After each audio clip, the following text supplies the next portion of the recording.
Hi guys, कैसे हो आप लोग। आई होप आप लोग बहुत अच्छे हो गाइस। तो गाइस आज के इस वीडियो में हम लोग एक इलेक्ट्रिक डाइपोल के कारण उसके किसी जनरल पॉइंट पे, ठीक है, जनरल पॉइंट पे इलेक्ट्रिक फील्ड निकालने की कोशिश करेंगे। जनरल पॉइंट क्या है? तो जनरल पॉइंट इस डाइपोल के अराउंड कोई भी एक पॉइंट हो गया, ठीक है ना। इससे पहले वाले वीडियो में हम लोग एक्सियल लाइन और इक्वेटोरियल लाइन मीन्स डाइपोल का एक्सिस पे इलेक्ट्रिक फील्ड निकालने का फॉर्मूला देखे थे, ठीक है। वो फॉर्मूला कैसा था? तो नेगेटिव चार्ज यहाँ पर इस तरह, नेगेटिव चार्ज और पॉजिटिव चार्ज जब आपस में सेपरेटेड बाय सम डिस्टेंस होते हैं तो इसी को हम लोग डाइपोल कहते हैं। अब इस डाइपोल का ये जो एक्सिस है इसको हम लोग कहते हैं डाइपोल एक्सिस या एक्सिस ऑफ डाइपोल या एक्सियल लाइन। इस एक्सियल लाइन में एक पॉइंट हम लोग ले लिए P, जो कि सेंटर ऑफ द डाइपोल से कितना दूरी पे है? R डिस्टेंस पे है। तो यहाँ पर हम लोग इलेक्ट्रिक फील्ड निकालने का फॉर्मूला देख चुके हैं। इलेक्ट्रिक फील्ड यहाँ पर कितना निकलता है? 2kp/r³। और अगर हम इसके परपेंडिकुलर एक्सिस यानी कि ये वाला एक्सिस, इस एक्सिस पे सेंटर से R डिस्टेंस पे इलेक्ट्रिक फील्ड निकालते हैं यहाँ पे, तो यहाँ पर इलेक्ट्रिक फील्ड इसके अपोजिट ऐसे निकलता है और इसका मैग्नीट्यूड होता है kp/r³, जो कि एक्सियल लाइन पे इलेक्ट्रिक फील्ड का जो मैग्नीट्यूड है उससे हाफ होता है, ठीक है, बट डायरेक्शन ऑपोजिट होता है। तो यहाँ पर इलेक्ट्रिक डाइपोल जो है वो, जो डाइपोल का जो डायरेक्शन है, यहाँ पर जो डायरेक्शन है, यहाँ डायरेक्शन जो है अगर हम वेक्टर के फॉर्म में लिखते हैं तो 2kp/r³, जो कि ये बता रहा है कि एक्सियल पॉइंट पे अगर हम इलेक्ट्रिक फील्ड निकालते हैं तो वहाँ पर इलेक्ट्रिक फील्ड का डायरेक्शन डाइपोल मोमेंट के डायरेक्शन के अलॉन्ग है। डाइपोल मोमेंट का डायरेक्शन क्या होता है? नेगेटिव टू पॉजिटिव, ठीक है, ये डाइपोल मोमेंट का डायरेक्शन होता है। और अगर यहाँ पर हम इलेक्ट्रिक फील्ड को वेक्टर के फॉर्म में लिखते हैं, वेक्टर के फॉर्म में, तो electric field is equal to magnitude तो लिखा हुआ है kp, तो p के ऊपर में वेक्टर लगा देंगे r³ और यहाँ नेगेटिव दे देंगे, जो कि ये बताता है कि इलेक्ट्रिक फील्ड इस पॉइंट पे opposite to the dipole moment, dipole moment इधर एक्ट कर रहा है तो इलेक्ट्रिक फील्ड इधर एक्ट कर रहा है। ये वाला डेरिवेशन हम लोग कर चुके हैं ऑलरेडी। आज हम लोग जनरल पॉइंट के लिए डेरिवेशन करने वाले हैं। तो अब जनरल पॉइंट के लिए डेरिवेशन कैसे होगा? यहाँ पर हम लोग पॉइंट एक ले लिए हैं, ठीक है। इस पॉइंट का दूरी हम लोग सेंटर से कितना लिए हैं? R distance. अब इस पॉइंट को जनरल रिप्रेजेंट करने के लिए हमको एक थीटा भी यूज़ करना पड़ेगा, जो कि इस पॉइंट का ओरिएंटेशन बताएगा कि ये पॉइंट जो है वो किस एंगल पे शिफ्ट मतलब है। और ये R क्या बताएगा कि सेंटर से कितना दूर पे है, ठीक है। तो हम यहाँ पर R थीटा कोऑर्डिनेट सिस्टम इस्तेमाल किए हैं। कोऑर्डिनेट सिस्टम में R थीटा कोऑर्डिनेट सिस्टम भी होता है जिससे हम लोग किसी भी पॉइंट का लोकेशन को दिखा सकते हैं। तो यहाँ हम लोग R theta coordinate system use किए हैं, ठीक है। अगर थीटा चेंज करेंगे तो ये पॉइंट इधर की तरफ शिफ्ट हो सकता है, इस तरह से लोकेट करेगा, इस तरह से राउंड राउंड घूमेगा। और अगर R चेंज करेंगे तो ये पॉइंट आगे पीछे जाएगा, आगे और पीछे। तो इस तरह से R और थीटा से हम लोग पूरा पॉइंट को लोकेट कर सकते हैं। अब देखो यहाँ पर हम लोग क्या कॉन्सेप्ट यूज़ करने वाले हैं। यहाँ पर हम इस पूरे डाइपोल को ना उसके मोमेंट से रिप्रेजेंट करेंगे, ठीक है। यहाँ पर हम लोग पूरा डाइपोल को उसका मोमेंट से रिप्रेजेंट करेंगे। डाइपोल मोमेंट क्या होता है? डाइपोल मोमेंट वेक्टर P होता है, एक वेक्टर होता है जो कि नेगेटिव से पॉजिटिव की तरफ एक्ट करता है। तो यहाँ पर हम लोग इसको एक डाइपोल मोमेंट की तरह रिप्रेजेंट कर सकते हैं। इसका स्ट्रेंथ मतलब एक डाइपोल को हम डाइपोल मोमेंट से रिप्रेजेंट कर सकते हैं इस तरह से। मतलब इस डाइपोल को हम रिप्रेजेंट कर दिए हैं इस एरो से, ठीक है। ये पूरा इस डाइपोल को रिप्रेजेंट कर रहा है। डाइपोल मोमेंट इसका कितना है? P है, ठीक है। अब क्योंकि ये डाइपोल मोमेंट जो एक वेक्टर क्वांटिटी है, इसको हम रिजॉल्व कर सकते हैं, वेक्टर रिजोल्यूशन के तहत इसको ब्रेक कर सकते हैं। तो इसको ब्रेक करने के लिए हम लोग इस एक्सिस के अलॉन्ग ब्रेक करेंगे, ठीक है। ये जो एक्सिस है, जो लेंथ है सेंटर से इस पॉइंट तक का जो लेंथ है, इसको एक एक्सिस मानेंगे और इसके परपेंडिकुलर एक एक्सिस कंसिडर करेंगे इस तरह से। तो इस वेक्टर P को हम लोग, जो वेक्टर P है, इसको हम लोग दो कंपोनेंट में ब्रेक कर सकते हैं। उधर की तरफ वाला कंपोनेंट क्या होगा? Theta component. तो उधर की तरफ वाला कंपोनेंट हो जाएगा P cos थीटा, और ये वाला कंपोनेंट कितना हो जाएगा? ठीक है, ये कंपोनेंट हो जाएगा P sin थीटा, ठीक है। तो इस तरह से हम लोग वेक्टर P जो है इसको दो कंपोनेंट में ब्रेक कर दिए हैं।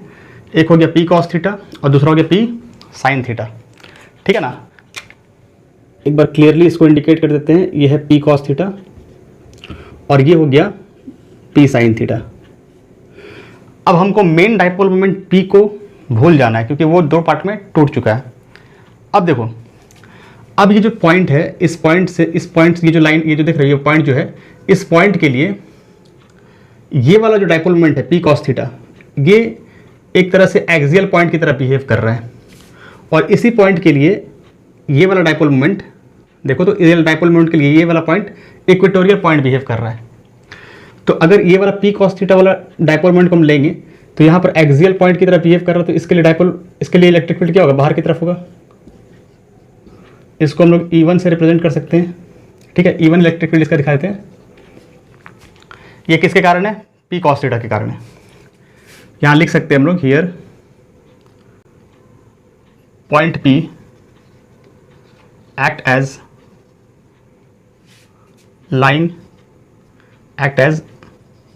lying on axial point for dipole moment p cos theta। तो एक्सियल पॉइंट की तरह बिहेव कर रहा है। तो यहां पर हम लोग इस E1 का मैग्नीट्यूड कैसे निकाल सकते हैं, देयरफॉर E1 क्या हो जाएगा, E1 हमको पता है क्या हो जाएगा, 2k p cos theta by are cube. क्योंकि एक्सियल पॉइंट के लिए हम इलेक्ट्रिक फील्ड निकालना जानते हैं। एक्सियल पॉइंट के लिए इलेक्ट्रिक फील्ड का फॉर्मूला क्या होता है, 2kp बाई आर क्यूब। तो वही हम लोग यहाँ लिखे 2k p cos theta by are cube, ठीक है। ये E1 का मैग्नीट्यूड निकल गया। अब यही पॉइंट जो है, इस पॉइंट पे p साइन थीटा जो डाइपोल मोमेंट है, उसके लिए ये वाला जो लाइन है वो एक इक्वेटोरियल लाइन की तरह बिहेव कर रहा है। देखो ये p साइन थीटा है और इस पर ये परपेंडिकुलर है, तो ये वाला जो एक्सिस है ये इक्वेटोरियल लाइन की तरह बिहेव कर रहा है। तो उसके कारण यहाँ पर इलेक्ट्रिक फील्ड क्या होगा, डाइपोल मोमेंट के ऑपोजिट होगा, मतलब इधर। तो ये मेरा हो गया E2, ये क्या हो गया E2, ठीक है। ये E2 इलेक्ट्रिक फील्ड हो गया। तो यहाँ हम लोग लिख सकते हैं कि point P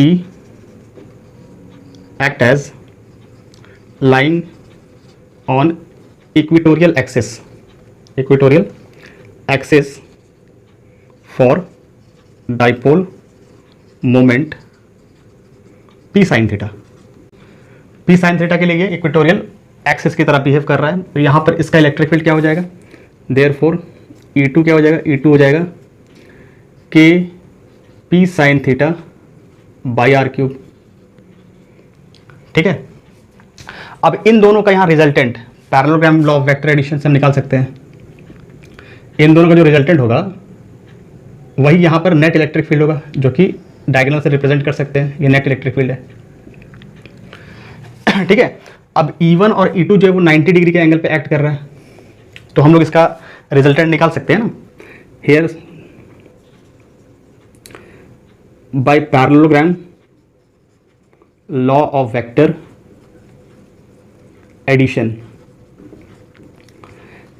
net electric field क्या हो जाएगा, under root of E1 square plus E2 square. यहाँ पर हम लोग बैठा देंगे value, E1 square E2 square का वैल्यू। देखो तो E1 कितना है, 2kp cos theta by are cube का whole square plus kp sine theta by are cube का होल स्क्वायर। सॉल्व करेंगे इसको,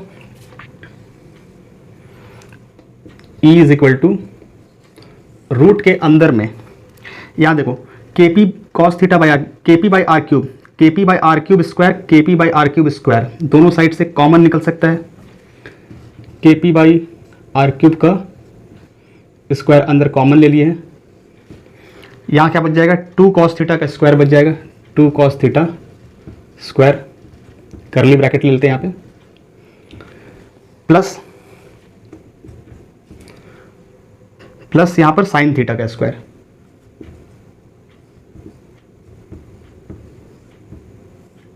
ठीक है। अगला स्टेप पे क्या होगा, इलेक्ट्रिक फील्ड यहाँ से देखो, यहाँ से kp बाई आर क्यूब का स्क्वायर रूट के बाहर आ जाएगा, तो हो जाएगा kp बाई आर क्यूब, और यहाँ रूट के अंदर में 4 cos square theta plus sine square theta. Sine square theta, यहाँ पर कॉस स्क्वायर थीटा, एक कॉस स्क्वायर थीटा मिल करके 1 हो जाएगा।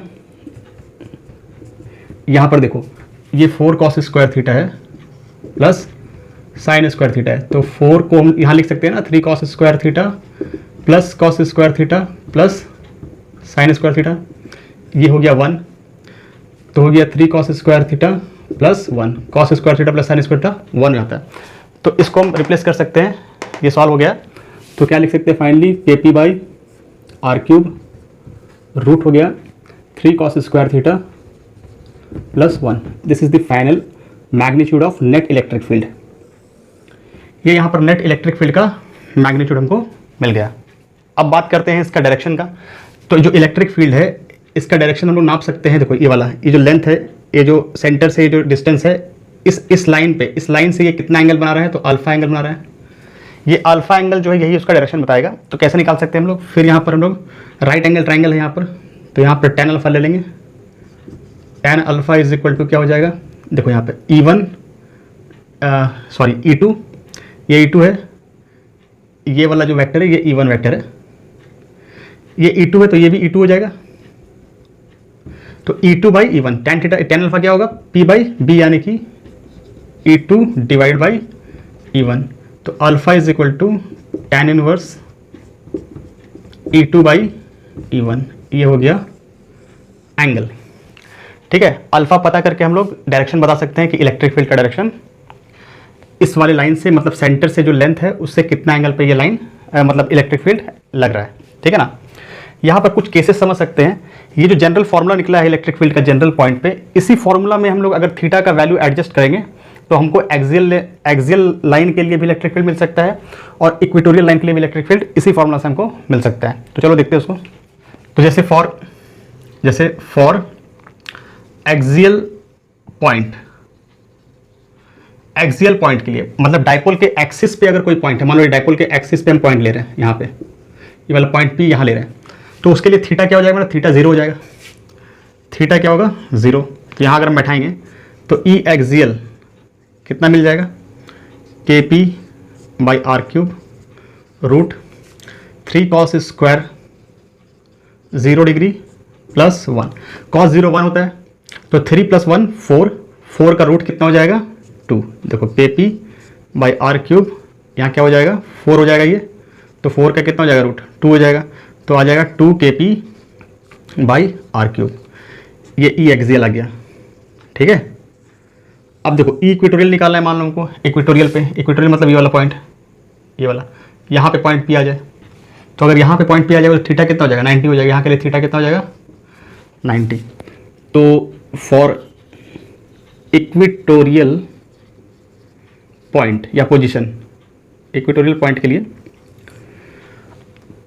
अगर हम लोग इक्वेटोरियल पॉइंट के लिए निकाल रहे हैं तो थीटा यहाँ पर बैठा देंगे कितना 90, कौन से फॉर्मूला में, इसी पे। तो यहाँ थीटा 90 बैठाएंगे तो ये 0 हो जाएगा, ये वाला पार्ट 0 प्लस 1 का रूट। ठीक है ना, समझ में आ रहा है। यहाँ पे क्या हो जाएगा, यहाँ 3 कॉस स्क्वायर 90 प्लस 1, ये वाला पार्ट पूरा 0 हो गया। 0 plus 1 means 0, 0 plus 1 means root 1 का value 1, that is KP by are cube. तो ये जनरल पॉइंट के लिए निकल चुका, हम लोग देख लिए हैं। ये पॉइंट अगर एक्सिस पे आएगा तो इलेक्ट्रिक फील्ड ये निकल रहा है, और ये वाला पॉइंट अगर मेरा इक्वेटोरियल एक्सिस पे आएगा तो ये वाला फॉर्मूला निकल रहा है। इसी तरह कोई भी पर्टिकुलर एंगल के लिए थीटा 45, 16, 30 कोई भी एंगल लेंगे हमको इलेक्ट्रिक फील्ड मिल जाएगा। ठीक है, अब जरा अल्फा को भी समझ लेते हैं। अल्फा क्या है, तो अल्फा नेट इलेक्ट्रिक फील्ड का डायरेक्शन को इंडिकेट कर रहा है। अल्फा यहाँ पर किसके साथ एंगल बन रहा है, तो जो नेट इलेक्ट्रिक फील्ड यहाँ पर काम कर रहा है जनरल पॉइंट पे, नेट इलेक्ट्रिक फील्ड, उसका एंगल किससे बन रहा है, सेंटर लेंथ। ठीक है ना, जो सेंटर से जो लेंथ है r डिस्टेंस पे है ना ये वाला पॉइंट, तो सेंटर लेंथ ये हो गया। सेंटर लेंथ से कितना एंगल बना रहा है, अल्फा एंगल बना रहा है। तो ये अल्फा एंगल जब एक्सियल पॉइंट पे पॉइंट होता है, एक्सियल पॉइंट पे अगर हम कोई पॉइंट ले लेते हैं तो वहाँ पे अल्फा कितना होता है 0 होगा, क्योंकि यहाँ पर क्या है, यहाँ पर electric field, net electric field इसी लाइन पे एक्ट कर रहा है ना, इसी लाइन पे के अलॉन्ग एक्ट कर रहा है। तो सेंटर लेंथ ये हो गया, सेंटर लेंथ O से P, और इसी लाइन के अलॉन्ग एक्ट कर रहा है, तो अल्फा यहाँ पर कितना हो जाएगा 0 डिग्री।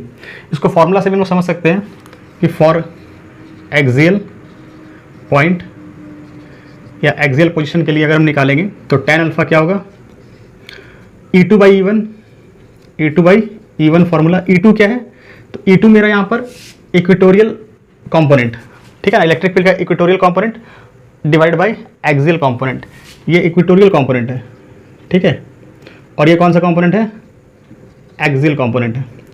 तो tan अल्फा, अब यहाँ जरा देखो तो, यहाँ पर अगर देखें तो यहाँ पर मेरा एक्सियल कंपोनेंट जो बन रहा है ना, एक्सियल कंपोनेंट, वही मेरा नेट इलेक्ट्रिक फील्ड का काम कर रहा है, मतलब जो नेट इलेक्ट्रिक फील्ड है वो E1 ही है यहाँ पे, ठीक है।